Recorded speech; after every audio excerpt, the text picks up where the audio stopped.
Salam sejahtera bagi kita semua. Kita akan mulai ibadah kita. Ibadah kita mulai dalam nama Allah Bapa, Allah Putra, dan Roh Kudus. Mari kita ambil waktu teduh.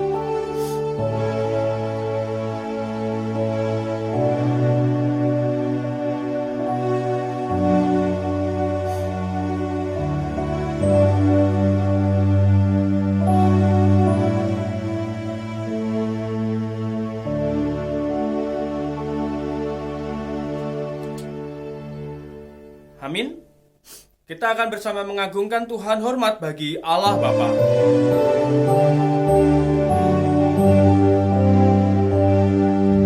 Hormat bagi Allah Bapa, hormat bagi anaknya, hormat bagi Roh Kudus ketiganya yang esa. Haleluya, haleluya, ketiganya yang esa.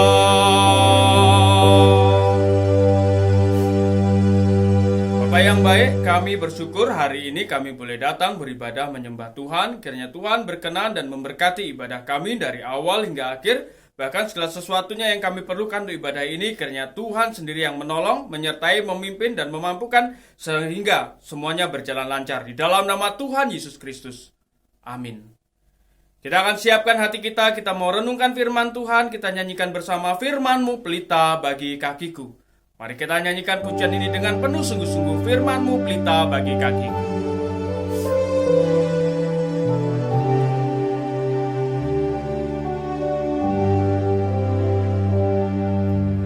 Firman-Mu pelita bagi kakiku, terang bagi jalanku.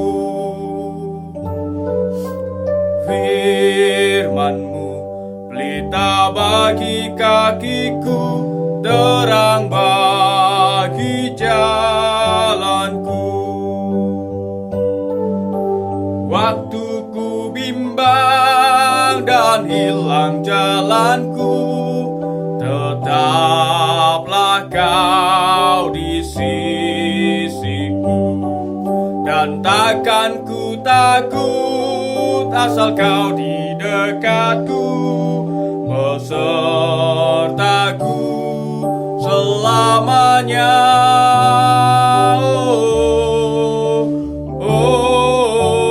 Firman-Mu pelita bagi kakiku, terang bagi jalanku, terang bagi jalanku.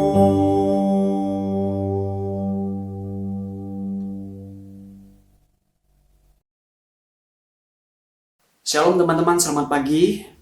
Mari kita berdoa sebelum kita belajar dari firman Tuhan. Bapa di surga, kami akan belajar dari firman Tuhan. Mohon Tuhan menggugah kami dan membuka hati kami. Ketika kami belajar, biarlah firman Tuhan hidup di dalam hidup kami. Terutama kami bisa menghidupi jiwa nasionalis di dalam diri kami untuk bangsa kami, Indonesia tercinta. Di momen ulang tahun bangsa kami ke-76. Tuhan berkati, kami berdoa di dalam nama Tuhan Yesus Kristus. Amin. Teman-teman, selamat hari proklamasi kemerdekaan Republik Indonesia bagi bangsa kita tercinta. Kita berada di negara yang telah merdeka sepanjang 76 tahun yang lampau. Perjuangan untuk merdeka tentu saja tidak mudah bagi para pejuang. Mereka telah mengorbankan segala hal, bahkan jiwa, diri, dan nyawa mereka untuk bangsa ini. Hari ini kita bisa menikmati kebebasan dan kemerdekaan tentu tidak lepas dari jasa para pahlawan bangsa yang telah gugur demi bangsa dan kemerdekaan Republik Indonesia. Mereka adalah orang-orang besar dengan jiwa nasionalis yang sangat tinggi. Apa itu nasionalisme? Kita mungkin sering mendengar kata ini. Menurut Kamus Besar Bahasa Indonesia, nasionalisme adalah satu paham, satu ajaran untuk mencintai bangsa dan negara sendiri.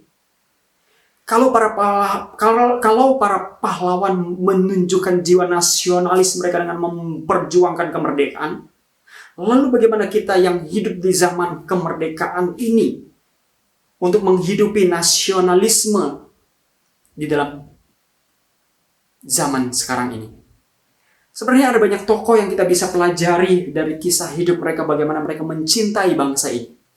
Izinkan saya menceritakan satu tokoh berikut ini, yaitu Dr. Lee Darmawan.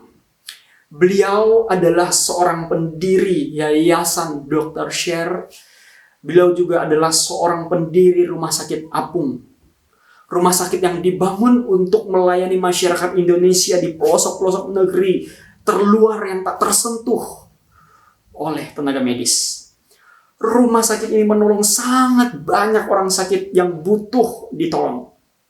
Di dalam operasionalnya rumah sakit ini tidak memungut biaya dari masyarakat yang dilayani. Sungguh adalah satu bentuk yang nyata dari seorang yang memiliki visi, dari seorang yang mencintai bangsa ini, yang memiliki jiwa nasionalisme yang sangat tinggi. Tetapi mari kita mundur ke belakang untuk melihat siapa itu Dr. Lee Darmawan dan bagaimana kehidupannya sebelum sekarang ini. Dr. Lee lahir di Padang 75 tahun yang lampau. Beliau dari keluarga yang sangat miskin dengan 6 saudara. Waktu Dr. Lee berumur 10 tahun, ayah mereka meninggal, sehingga ibu mereka harus banting tulang untuk menghidupi keluarga ini. Dan Dr. Lee juga sering membantu mamanya berjualan kue dan melakukan pekerjaan-pekerjaan yang lain.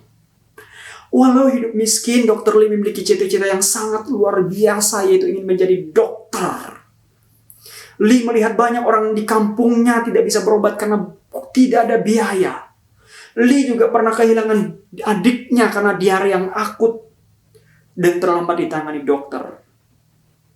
Di tengah keterbatasan yang ada, dia belajar dengan sangat keras. Setiap pukul 6 pagi, di pagi hari ia selalu pergi ke gereja yang berada di dekat sekolahnya dan kemudian berdoa dengan doa yang sama yang diulang-ulang selama bertahun-tahun. Dia berdoa kepada Tuhan, Tuhan, aku mau jadi dokter yang kuliah di Jerman. Singkat cerita, dia mendapat kesempatan untuk kuliah kedokteran di Indonesia. Tetapi baru beberapa hari kuliah kampusnya dibakar massa. Dan akhirnya dia memiliki kesempatan untuk benar-benar kuliah di Jerman. Sesuai dengan doanya. Dia mendaftar di sana dan dia diterima. Di Jerman beliau kuliah dengan baik dari S1 sampai dengan S3. Banyak prestasi yang diukir. Dan di akhir perkuliahan, di dalam pekerjaannya ada tawaran untuk tinggal di Jerman untuk menjadi dokter di sana. Yang pasti dengan segala fasilitas yang terjamin dan sangat menggiurkan. Teman-teman, apakah Dr. Lee memilih tinggal di Jerman? Tidak sama sekali, justru dia meninggalkan segala kemewahan hidup di Jerman untuk pulang ke Indonesia. Dengan segala keterbatasan di Indonesia, bahkan dengan risiko tidak diterima di Indonesia karena berbagai hal. Apakah Dr. Lee menyerah? Tidak. Setelah bekerja beberapa waktu di rumah sakit, akhirnya beliau mendirikan yayasan ini dan mendirikan Rumah Sakit Apung yang terkenal itu. Di dalam menjalani profesinya sebagai seorang dokter, ada satu kalimat yang terkenal, yang terus diingat dari ibunya, yang dia selalu bawa. Kalimat itu mengatakan kepada Dr. Lee dari kata-kata seorang mamanya. Lee, kalau kamu jadi dokter, jangan memeras orang kecil atau orang miskin. Mungkin mereka akan membayar kamu berapapun, tetapi diam-diam mereka menangis di rumah karena tidak punya uang untuk membeli beras. Teman-teman, Dr. Lee adalah contoh yang nyata apa dan bagaimana mencintai negara dan mengabdi pada bangsa ini. melalui apa yang dia bisa lakukan. Teman-teman, di dalam Alkitab memang kita tidak pernah menjumpai secara langsung dari kata nasionalisme. Tapi bukan berarti kekristenan tidak mengajarkan tentang nasionalisme. Bila kita membaca di dalam kitab Yeremia pasal 29 ayat yang ke-7, Nabi Yeremia menyerukan berkata demikian, "Usahakanlah kesejahteraan kota kemana kamu aku buang, dan berdoalah untuk kota itu kepada Tuhan, sebab kesejahteraannya adalah kesejahteraanmu." Melihat sejarah bangsa Israel pada masa itu, Nabi Yeremia mendapat perintah dari Tuhan untuk memberitakan pembuangan bangsa ini ke Babel. Banyak tafsir yang menuliskan bahwa sekitar tahun 597 sebelum Masehi penduduk Yehuda menjadi tawanan di Babel. Dan firman Tuhan menghendaki supaya mereka mengusahakan kesejahteraan atau kemakmuran kota di mana Allah telah membuang mereka dan menempatkan mereka. Ketika Allah membuang mereka, Allah punya tugas khusus bagi mereka di kota itu, di negara itu. Allah bukan tidak sengaja membuang mereka ke Babel, tetapi Allah punya satu rencana khusus untuk membuang mereka. Dikatakan di sana, usahakanlah kesejahteraan kota di mana kamu aku buang. Di dalam pembuangan itu walaupun sulit karena berada di dalam situasi yang tidak nyaman, Allah menghendaki mereka supaya mereka tetap bisa bertindak, beraksi, berbuat, berusaha dan mengusahakan kesejahteraan kota di mana mereka dibuang dan di mana mereka tinggal. Tapi bukan sampai di sana saja. Bukan saja mengusahakan, melainkan kalimat selanjutnya, berdoalah untuk kota itu kepada Tuhan. Untuk kota di mana mereka tinggal. Karena kesejahteraan kota juga menjadi kesejahteraan mereka di dalam pembuangan itu. Sehingga walaupun banyak kesulitan, pergumulan, kesusahan, kejahatan, atau para pemimpin yang tidak baik di dalam kota pun, mereka tetap bisa hidup di dalam sejahtera. Agar mereka menjadi agen-agen perubahan bagi kota di mana mereka tinggal untuk menjadi kota yang lebih baik. Arti daripada kedua perintah itu adalah seperti demikian. Bahwa kesejahteraan kota atau bangsa dan negara tidak lepas daripada umat itu dan sangat bergantung pada umat itu sebagai umat Tuhan yang mana Tuhan telah membuang mereka di kota itu. Maka di dalam pembuangan di Babel itu Tuhan mau mereka bersama-sama mengusahakan dan bersama-sama berdoa untuk kesejahteraan kota itu. Teman-teman, seruan untuk menjadi nasionalis juga adalah seruan bagi kita di hari ini sebagai seorang pelajar. Apa yang bisa kita lakukan? Yang pertama, milikilah rasa cinta akan bangsa ini. Bangun bangsa ini dengan belajar dan dengan menggali potensi-potensi luar biasa dalam diri kita. Dengan belajar menerapkannya di dalam hidup kita di bangsa ini. Di hari-hari ini walaupun memang sulit belajar di masa pandemi ini karena harus sekolah secara online. Tetapi jangan menyurutkan kita sebagai seorang pelajar untuk terus belajar dengan keras. Tetapi bukan saja kelak sesudah berhasil kita bisa menjadi orang-orang yang beraksi, berbuat, yang mencintai bangsa ini. Tetapi sekarang pun kita bisa melakukannya. Tetapi ketika kelak, ketika kita sudah berhasil, ketika Anda sudah berhasil, jangan lupa kembali bagi bangsa ini. Untuk membangun dan membantu bangsa ini dan mensejahterakan bangsa ini. Karena bangsa ini ada di tangan anak-anak muda kelak di masa depan. Seperti apa yang Dr. Lee lakukan. Yang kedua, berdoa untuk bangsa ini. Supaya bangsa ini menjadi bangsa yang sejahtera, sehingga kita sebagai pelajar juga mendapat bagian dari kesejahteraan itu. Sehingga kemana kita sekolah, di kampus mana kita akan kuliah, ke kota mana yang akan kita tuju, kita bisa hidup di dalam keamanan, kesejahteraan. Karena kota dan negara kita adalah kota dan negara yang aman. Teman-teman, kiranya Tuhan Yesus memberkati kita sekalian. Selamat hari proklamasi bagi bangsa kita, negara Republik Indonesia. Mari kita berdoa.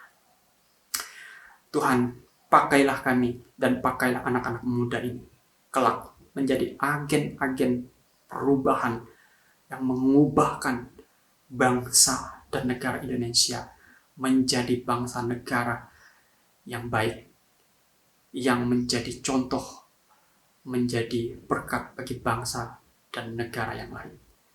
Karena bangsa kami adalah bangsa yang besar, memerlukan begitu banyak anak-anak muda yang mau berbuat bagi bangsa ini. Dengarlah doa kami Tuhan, yang kami panjatkan di dalam nama Tuhan kami Yesus Kristus. Amin.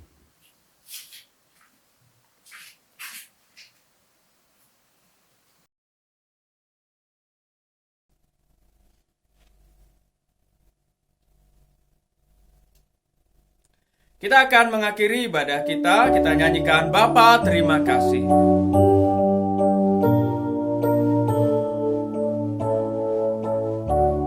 Kita nyanyikan 2 kali. Bapa terima kasih. Bapa terima kasih. Bapa di dalam sorga, ku ucap terima kasih. Bapa terima kasih. Bapa terima kasih. Bapa di dalam surga, ku ucap terima kasih. Mari kita berdoa. Bapa dalam surga, kami bersyukur berterima kasih untuk firman-Mu yang telah diberitakan. Kiranya sungguh boleh memberkati setiap kami, menolong setiap kami semua menjadi anak-anak Tuhan yang sungguh pada akhirnya boleh menjadi berkat bagi orang-orang di sekitar kami. Kami berdoa Tuhan juga menyerahkan kiranya sungguh Tuhan 1 minggu ke depan Tuhan boleh berkenan memimpin, menyertai dan menolong setiap kami.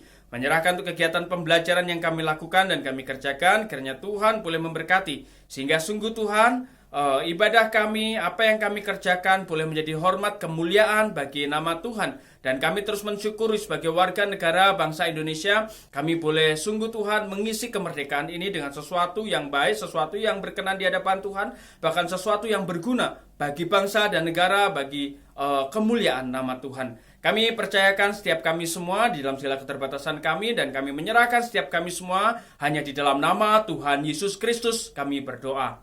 Amin. Mari kita ambil waktu teduh.